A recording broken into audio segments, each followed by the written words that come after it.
ભાવનગર જિલ્લાના બગદાણા પોલીસને મંદિર ચોરીના ગુનામાં મહત્વની સફળતા મળી છે। બગદાણા સ્મશાન ખાતે આવેલા મેલડી માતાના મંદિરમાંથી ચોરી થયેલા ચાંદીના 7 છત્તર પોલીસે મૂળ મુદ્દામાલ સાથે જ કબજે કરી લીધા છે।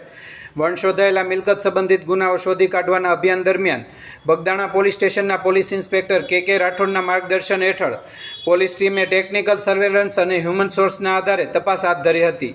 તે દરમિયાન પોલીસ કોન્સ્ટેબલ સંજયભાઈ ગોબરભાઈ મેરને બાતમી મળી હતી કે આરોપી બગદાણાથી ખારી ગામ તરફ જઈ રહ્યો છે। પોલીસે વોચ ગોઠવી આરોપીને ઝડપી પાડી બગદાણા પોલીસ સ્ટેશન ખાતે પૂછપરછ કરી હતી। પકડાયેલા આરોપીની ઓળખ ગોપાલભાઈ ભરતભાઈ રાઠોડ, ઉંમર 20 વર્ષ, રહેવાનું બાલાજીનગર, ગાંગળી રોડ, શિહોર તરીકે થઈ છે। પૂછપરછ દરમિયાન આરોપીએ મેલડી માતાના મંદિરમાંથી ચોરી કર્યાની કબૂલાત આપી હતી। પોલીસે આરોપીના કબજામાંથી અંદાજે 8,000ની કિંમતના ચાંદીના નાના મોટા 7 છત્તર કબજે કરી મૂળ મુદ્દામાલ રિકવર કર્યો હતો અને વણશોધાયેલ ચોરીનો ગુનો સફળતાપૂર્વક ડિટેક્ટ કર્યો હતો।